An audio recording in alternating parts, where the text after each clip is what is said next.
Kita akan membahas surat At-Takatsur. Surat At-Takatsur ini diturunkan di Makkah, artinya sebelum Rasulullah SAW hijrah ke Madinah.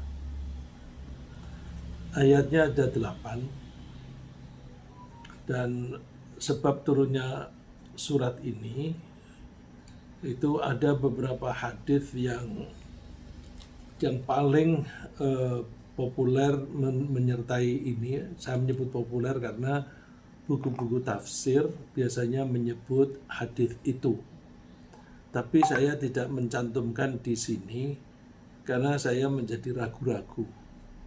Karena surat ini Makkiyah. Artinya surat ini diturunkan sebelum Rasulullah hijrah ke Madinah. Sedangkan hadis yang populer itu, yang banyak dikutip oleh para ahli tafsir, itu kejadiannya di Madinah. Bahwa orang-orang Madinah itu suka bertengkar suku satu dengan yang lain.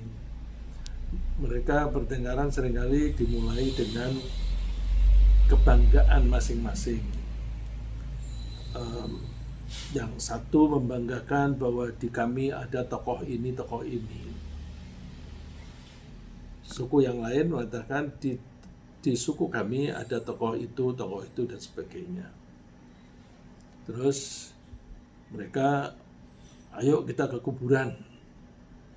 Mereka pergi ke kuburan sambil menunjukkan kuburan tokoh-tokoh tersebut.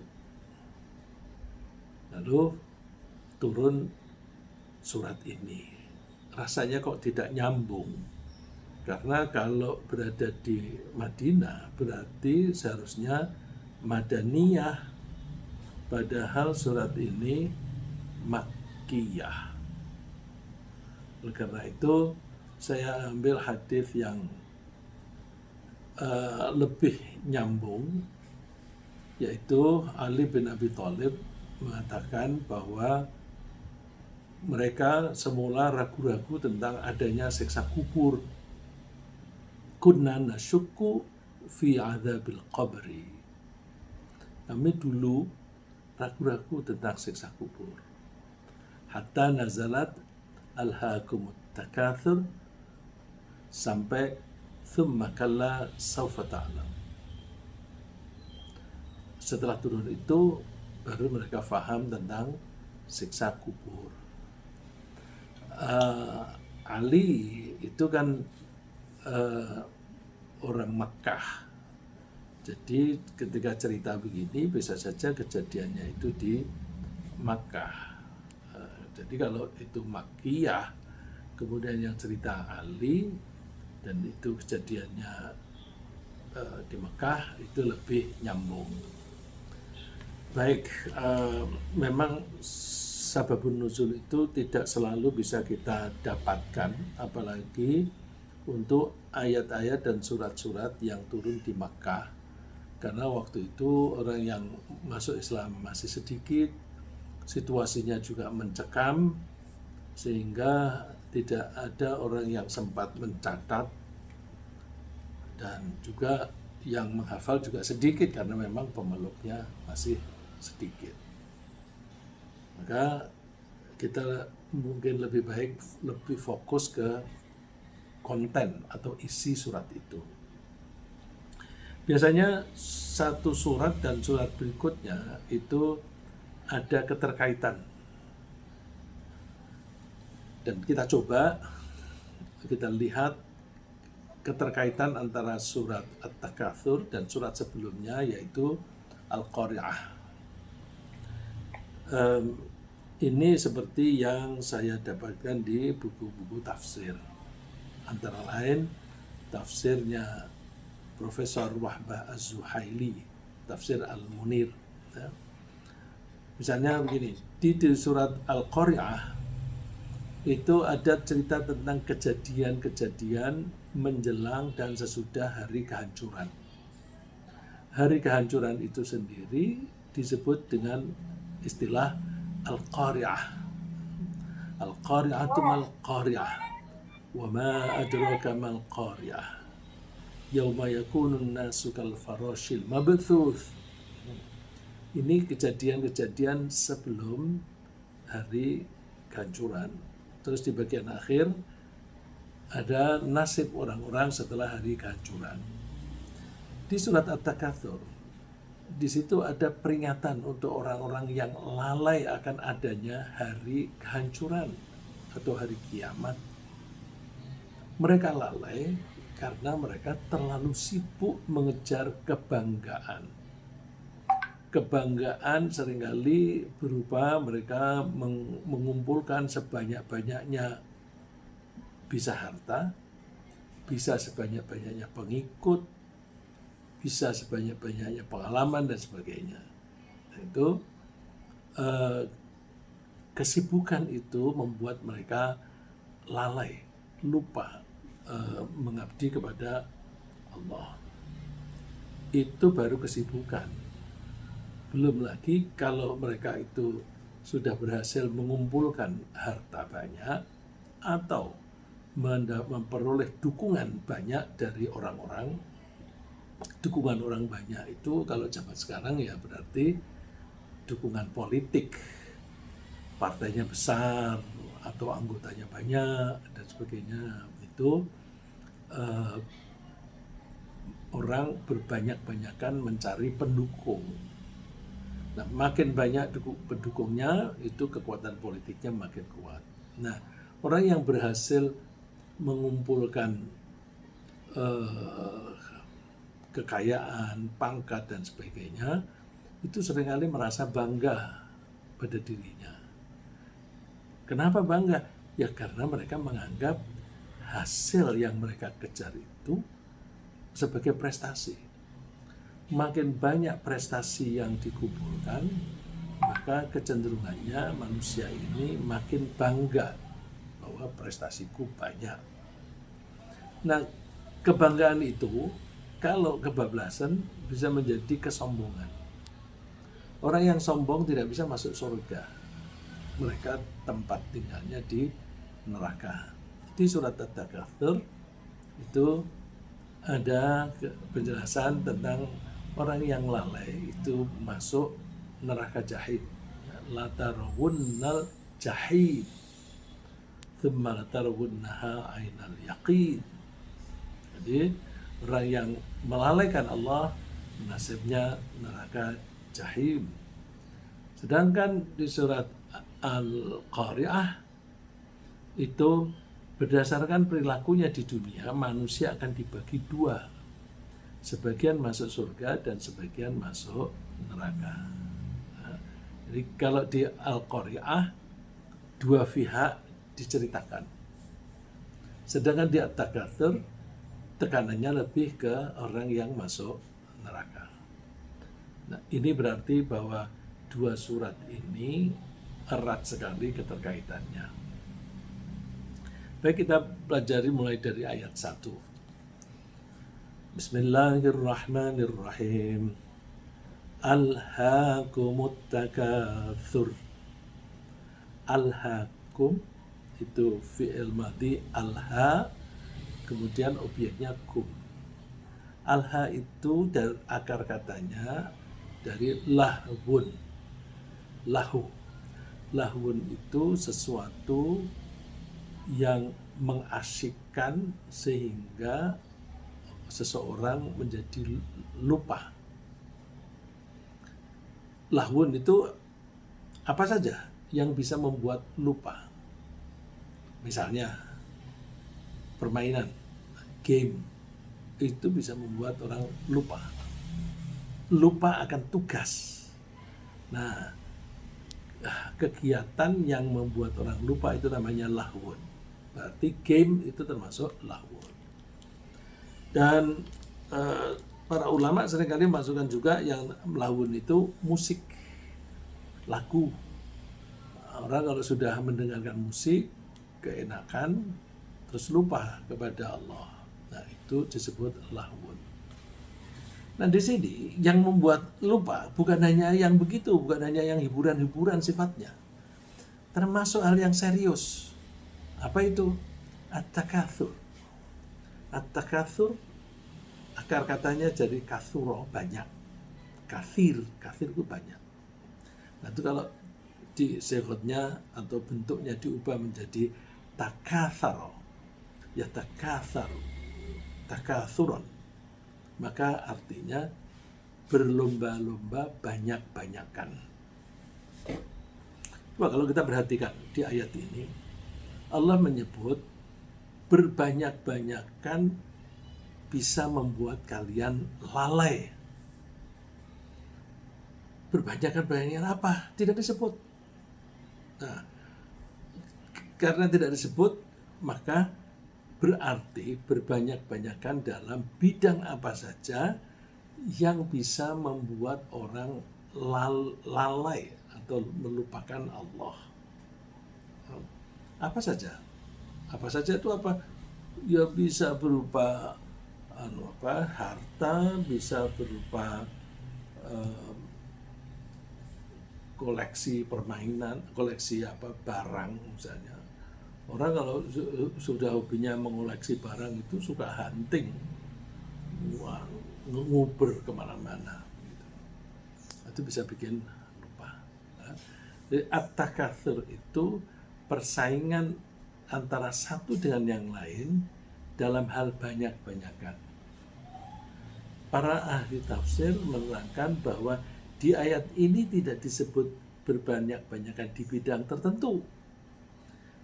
Tapi surat At-Takatsur memberi kesan bahwa mereka yang terlalaikan bisa terjerumus ke neraka jahim. Sehingga konteks ini memberi pemahaman bahwa berlakunya bisa memberikan pemahaman bahwa banyak-banyakan ini bisa di bidang apa saja yang berpotensi membuat pelakunya lalai atas keselamatan mereka sendiri kelak di akhirat. Karena kelalaian itu, mereka lupa bahwa kelak di akhirat mereka akan diminta pertanggungjawaban atas perilaku mereka selama hidup di dunia. Perilaku yang bisa menyelamatkan mereka di akhirat sehingga mereka tidak merugi adalah menurut surat Al-Asr, iman dan amal soleh. Orang yang lalai itu akan merugi. Yang tidak lalai tidak merugi. Yang tidak lalai itu orang yang bagaimana? Yang beriman dan beramal soleh. Ya, seperti disebutkan di surat Al-Asr, wal asri innal insana lafi khusrin illa alladhina amanu wa amilus solihati wa tawassaw bil haqq. Wa tawassaw bil haqqi wa tawassaw bis sabr. Demi masa sesungguhnya semua orang pasti rugi. Semua orang pasti rugi kecuali yang beriman dan beramal soleh, terutama yang mau saling menasihati dalam hal kebenaran dan saling menasihati dalam hal kesabaran. Maka berbanyak-banyakan ini bisa terjadi di bidang harta, kekayaan harta, di bidang kekuatan dukungan politik tadi, di bidang koleksi hadiah. Koleksi hadiah itu apa? Orang kepingin mendapatkan award, atau hadiah ini hadiah perlombaan. Jadi perlombaan ini ikut, perlombaan itu ikut. Jadi dia selalu sibuk menyiapkan diri untuk ikut perlombaan. Atau di dalam hal bekerja supaya dia mendapatkan penghargaan. Wah, dia dapat penghargaan dari negara misalnya atau dari perusahaan. Nah, karena kekayaan harta, kekuatan politik dan penghargaan itu seringkali dianggap sebagai prestasi, maka hal ini bisa membangkitkan rasa bangga dan bahkan sombong. Bangga dan sombong itu sebenarnya satu garis, cuma sombong itu naik lagi ke atas. Begitu seseorang itu merasa bisa melakukan sesuatu, bisa menyelesaikan masalah, maka biasanya muncul rasa bangga. Alhamdulillah aku bisa mengatasinya. Tapi kebanggaan ini kalau tidak direm, dia naik terus menjadi sombong. Jadi hati-hati kalau kita bangga. Maka kalau kita mendidik anak, jangan ditekankan pada kebanggaan. Bagaimana menekankan pada kebanggaan pada anak? Iya, kalau anak itu kalau pulang dari sekolah, "Ma, aku tadi ulangan. Coba lihat dapat berapa? 100. Wah, hebat." Yang dilihat hanya angka 100. Terus ada pujian. Tapi kalau nilainya rendah, 50, dimarahi anak itu. Lama-lama anak itu, yang penting nilaiku tinggi, nyontek nggak apa-apa. Yang penting tinggi supaya tidak dimarahi. Terus dia kalau nilainya tinggi, kemudian dia bangga. Kebanggaan itu bisa membuat anak sombong.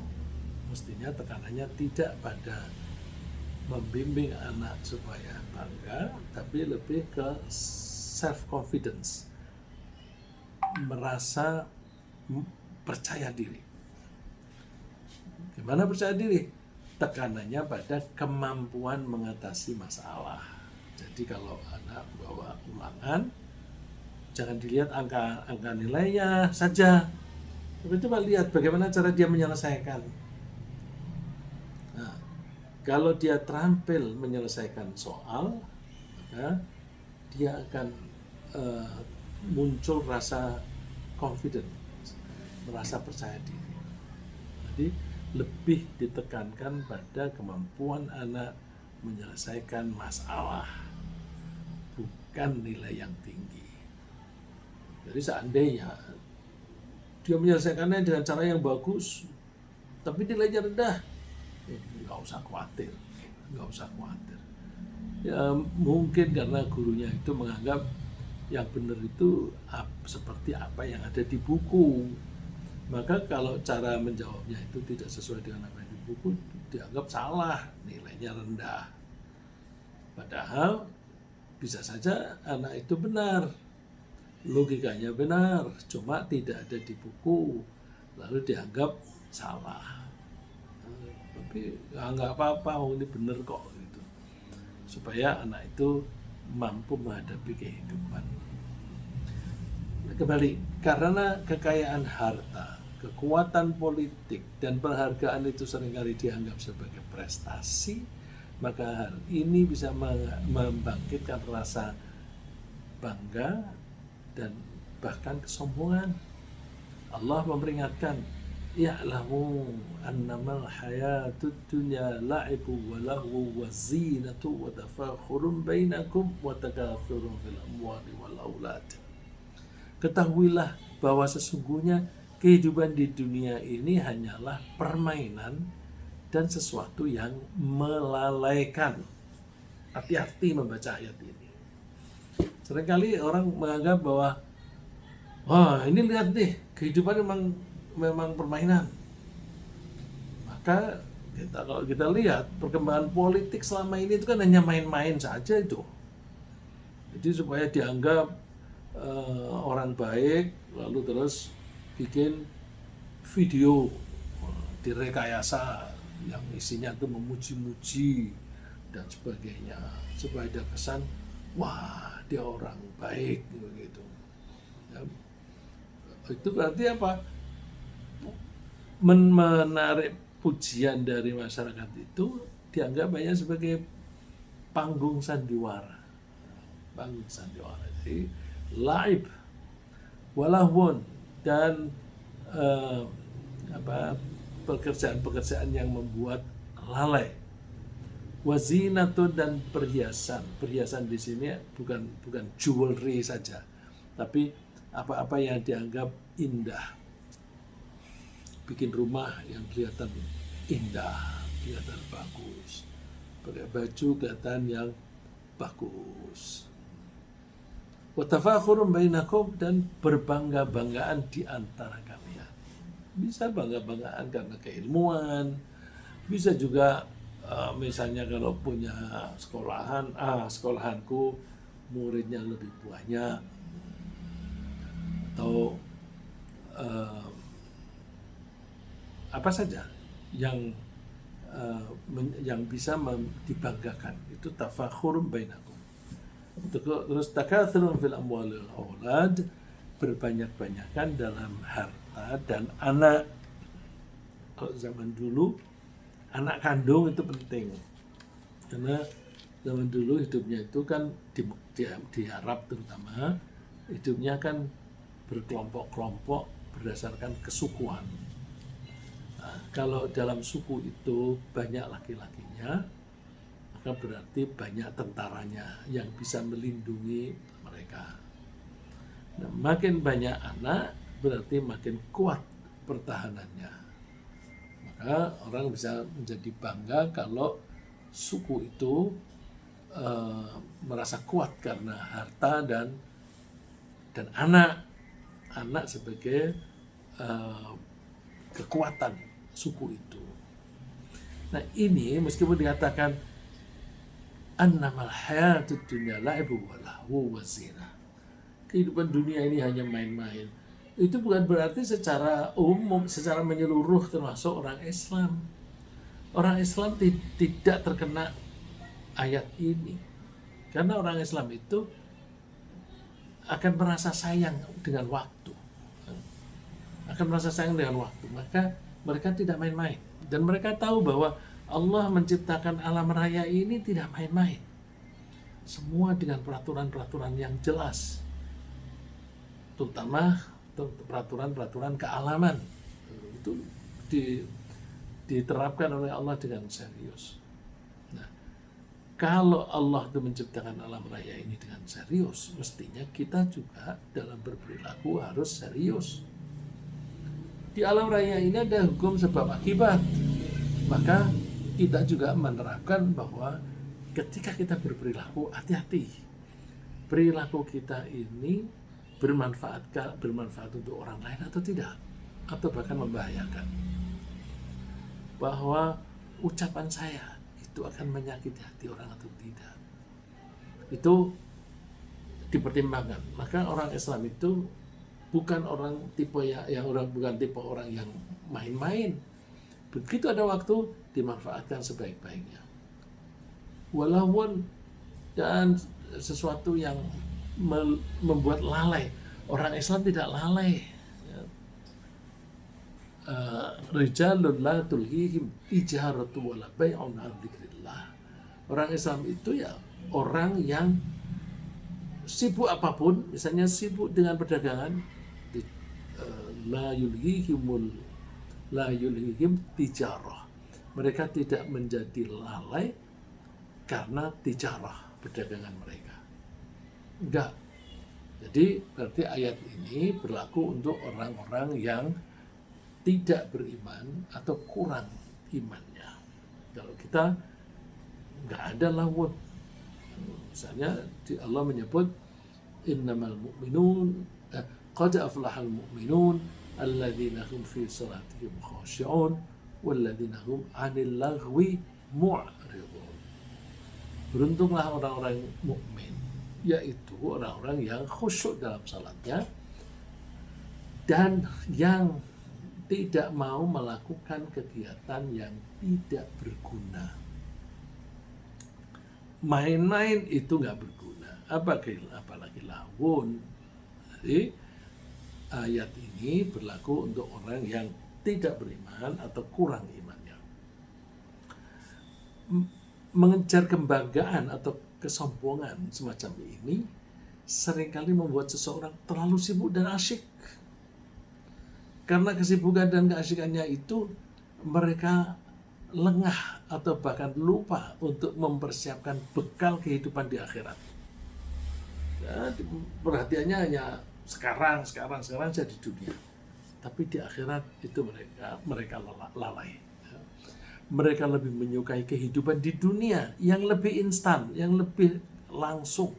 Akhirat, itu udah masih lama itu kan aku harus mati dulu baru dihidupkan, dan itu kapan hari kiamat itu. Jadi orang itu lebih punya kecenderungan suka pada kehidupan dunia karena instan atau setidaknya itu bisa segera dinikmati sekarang ini dibanding dengan akhirat yang waktunya masih lama.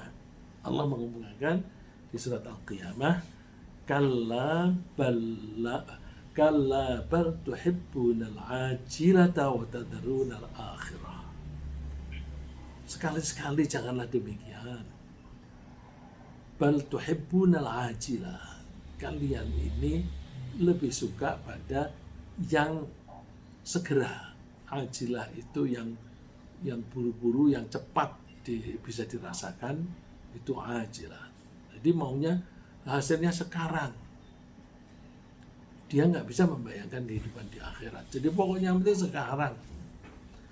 Karena orientasinya atau fokusnya lebih ke sekarang di dunia, wa tadharunal akhirah, mereka meninggalkan persiapan untuk bekal tinggal di akhirat. Ya. Nah, Allah memperingatkan kita agar kita jangan sampai lengah karena harta. Supaya kita tidak lengah karena harta, gimana? Jangan mencintai harta. Jadi harta kita cari bukan karena cinta. Kita cari karena kebutuhan kita. Kita butuh makan. Untuk makan kita harus beli. Untuk beli kita harus punya uang. Untuk punya uang kita harus bekerja.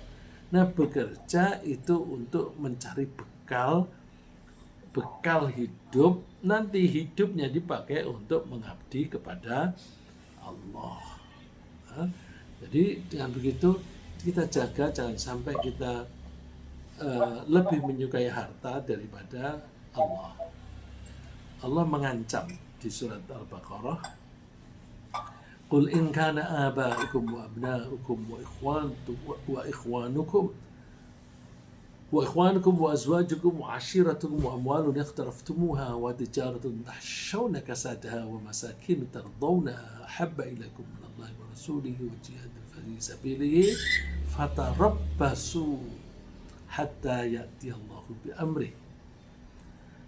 Katakanlah, jika bapak-bapak, anak-anak, saudara-saudara, istri-istri, kaum keluargamu, harta kekayaan yang kamu usahakan, perniagaan yang kamu khawatiri kerugiannya, dan rumah-rumah tempat tinggal yang kamu sukai, itu kalau kamu anggap lebih suka, lebih kamu cintai daripada Allah dan Rasulnya, dan juga daripada berjihad di jalan Allah, maka tunggulah sampai Allah mendatangkan keputusannya.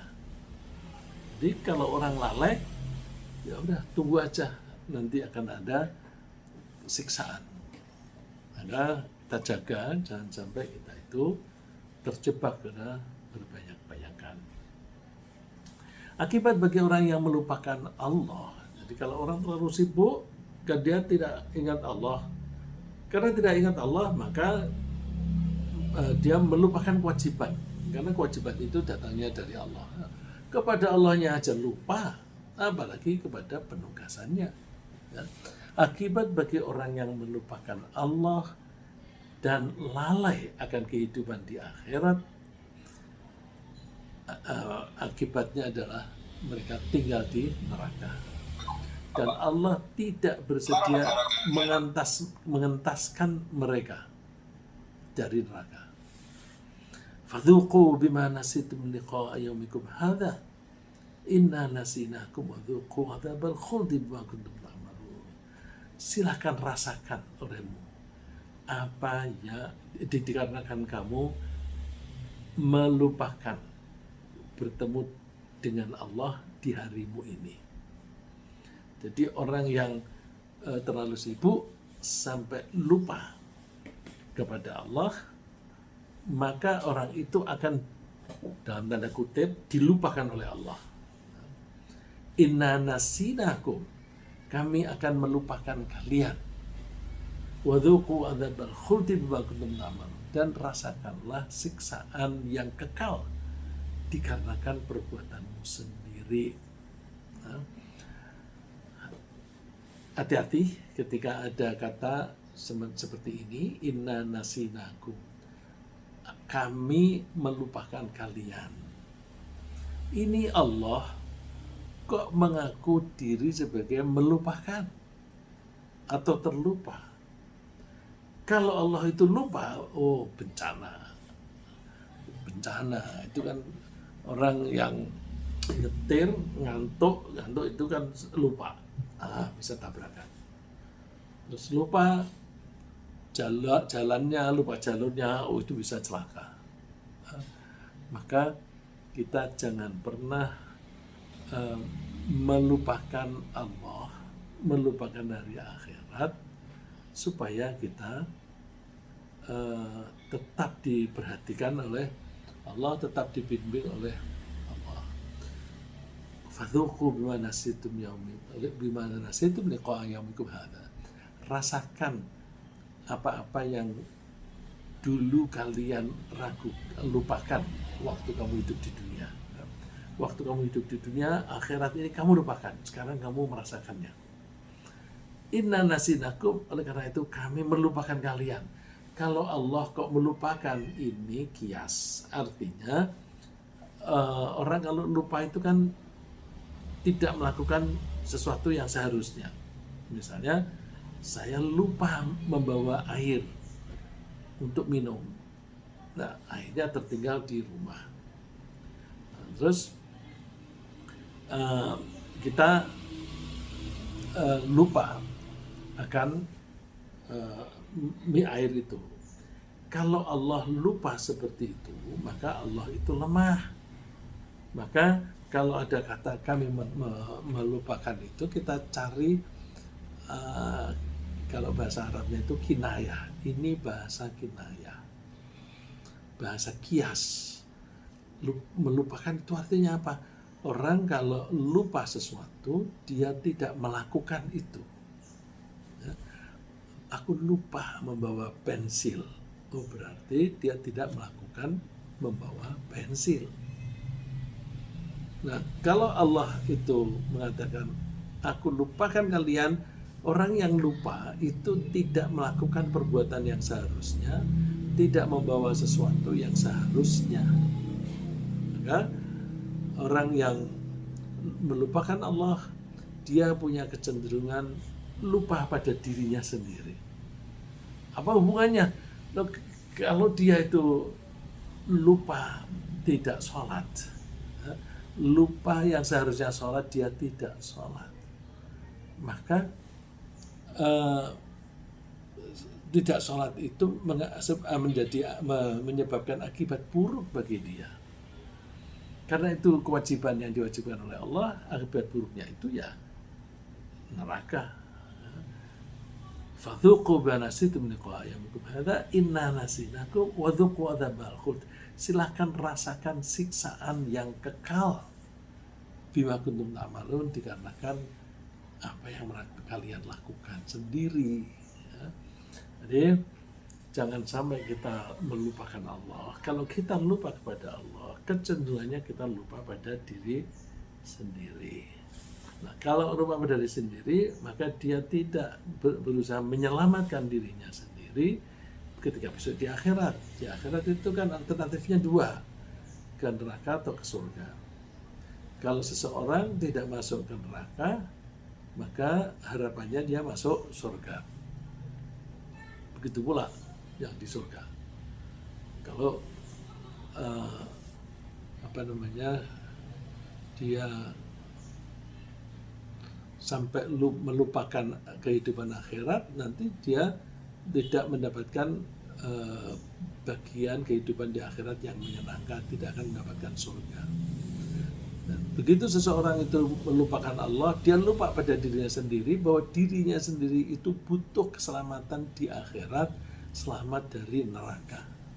Maka Allah wanti-wanti, wala takunu kalladzina nasullah. Kalian jangan seperti orang yang melupakan Allah. Fa'ansahum anfusahum, lalu Allah membuat mereka lupa pada dirinya sendiri. Melupakan Allah itu akan menyebabkan kita lupa pada diri sendiri. Ulaika humul fasiqun, mereka itulah orang-orang yang fasik. Mari kita lanjutkan dengan ayat kedua. Hati-hati dengan berbanyak-banyakan, berlomba banyak-banyakan. Apa yang bisa ngerem supaya kita itu tidak berbanyak-banyakan yang berlebihan? Hatta zurtumul maqabir, sampai kamu masuk ke dalam kubur atau sampai kamu menengok kuburan. Ini ada arti yang kita tuliskan dua macam. Yang satu, zurtumul maqabir artinya masuk ke dalam kubur. Yang satu, zurtumul maqabir artinya menengok kuburan. Jadi arti aslinya zurtumul maqabir, zurtum itu akar katanya sama dengan ziarah. Ziarah itu artinya menengok, berkunjung. Jadi kalau ini diartikan secara harfiah apa adanya, kalian ini akan lalai karena berlomba-lomba banyak-banyakan, hatta zurtumul maqabir, sampai kalian mengunjungi kuburan. Itu arti letterlek, arti harfiah. Tapi kebanyakan ulama mengartikan secara kias. Jadi hatta zurtumul maqabir itu artinya sampai kalian itu masuk di kuburan, berarti sampai mati. Sampai mati. Baiklah, kita menghormati para ulama, kita ambil dua-duanya. Jadi hatta zurtumul maqabir berarti ziarah kubur, tapi juga berarti sampai mati. Nah, pelajaran yang bisa kita ambil adalah kita itu jangan sampai terlalaikan tugas-tugas kita gara-gara kita terlalu sibuk mengumpulkan banyak-banyakan atau koleksi bermacam-macam yang diinginkan oleh hawa nafsu. Gitu. Nah, jadi supaya tidak kebablasan, maka remnya adalah kita nengok ke kuburan, atau kalau kita kebetulan lewat di jalan yang samping jalannya itu ada kuburan, ada nisannya dan sebagainya, maka itu diambil sebagai pelajaran supaya tidak kebablasan ketika mengoleksi harta. Jadi, artinya jadi ada dua macam. Agar kita tidak lupa akan kehidupan di akhirat, ada baiknya kita menengok ke kuburan agar kita selalu menyadari bahwa suatu saat kita akan meninggalkan dunia. Meninggal dunia atau meninggalkan dunia. Ya disebut meninggal dunia karena dia akan meninggalkan dunia. Nah, meninggalkan dunia itu apa ya? Dunia ini dan seisinya. Dalam skop kecil, misalnya orang bekerja keras mengoleksi harta, terus dia mati. Dia mati meninggalkan harta. Harta itu bagian dari dunia atau keduniaan. Dia disebut meninggal dunia, meninggalkan kekayaannya dia yang sudah dikumpulkan berpuluh-puluh tahun itu. Nah, jadi kita mesti selalu sadar suatu saat kita akan berakhir hidup kita dan kita akan menghadap Allah, mempertanggungjawabkan apa yang telah kita lakukan di dunia ini. Sekarang mengenai ziarah kubur, ziarah kubur itu boleh enggak? Boleh. Dulu pernah di tahap-tahap awal Rasulullah melarang orang ziarah kubur, terutama pada para wanita. Para wanita itu nggak boleh ke kuburan. Terus setelah beberapa lama Rasulullah mengizinkan. Kenapa dulu kok tidak mengizinkan, sekarang mengizinkan? Karena dulu orang-orang itu imannya masih tipis dan belum tahu bagaimana berperilaku yang sejalan dengan iman. Nah, kalau orang itu sampai melakukan penyimpangan gara-gara ambisinya ingin mengoleksi harta, maka orang itu lebih suka keduniaan daripada akhirat dan lupa. Nah, terus kalau ziarah kubur dengan harapan aku besok mati, bekalku ini udah cukup belum? Kalau sudah cukup, ya udah santai aja supaya waktunya bisa dialokasikan untuk beribadah. Rasulullah dikutip oleh Anas mengatakan, kuntu nahaitukum an ziyaratil kubur. Dulu aku mencegah atau melarang kamu dari ziarah kubur. Ala fazuruha. Ketahuilah sekarang silahkan kalian mengunjungi. Kok ini bukan tidak konsisten. Dulu orang-orang itu imannya belum kuat, sehingga ketika mereka ke kuburan itu melakukan suatu kesalahan. Apa itu?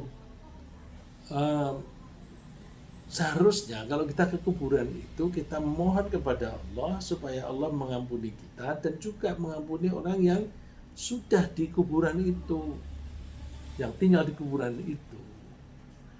Tapi ada orang yang salah, pergi ke kuburan minta restu kepada orang yang meninggal. Suka-suka bilang kuburan itu keramat.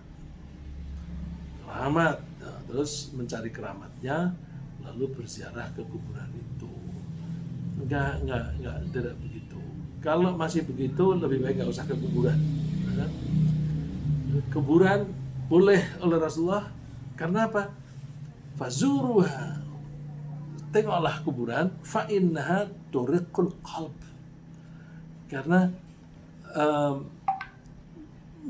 nengok kuburan itu bisa melembutkan hati. Turiqul qalb, kata raqiq itu sesuatu yang lembut.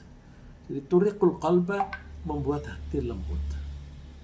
Wa tudmi'ul ain, dan membuat mata ini mengucurkan air mata, sehingga dia itu punya perasaan yang sensitif karena menyadari bahwa suatu saat dia akan meninggal seperti orang yang ada di kuburan sekarang. Wa tudzakirul akhirat, dan ziarah kubur itu bisa mengingatkan kita akan kehidupan di akhirat. Misalnya, ini lagi ngapain ya orang ini ya? Oh, lagi di alam barzakh.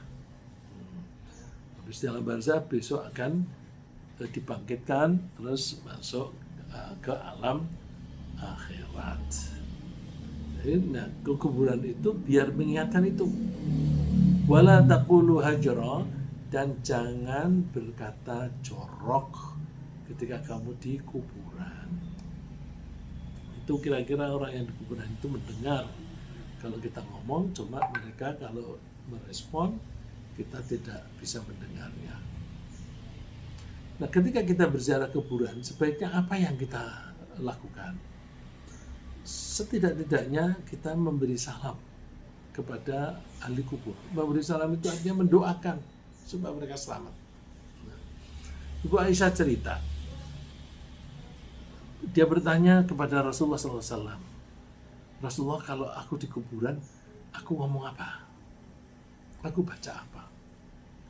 Terus Rasulullah menjawab, quli assalamualaikum ahlad diyar minal mu'minina wal mu'minat. Semoga keselamatan ada pada kalian penduduk kuburan, baik muslim mukmin laki-laki maupun mukmin perempuan. Wa yarhamullahul mustaqdimina minna wal mustakhirin.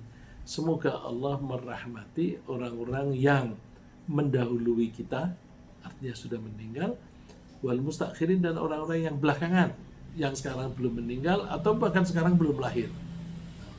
Itu sudah dimohonkan ampunan.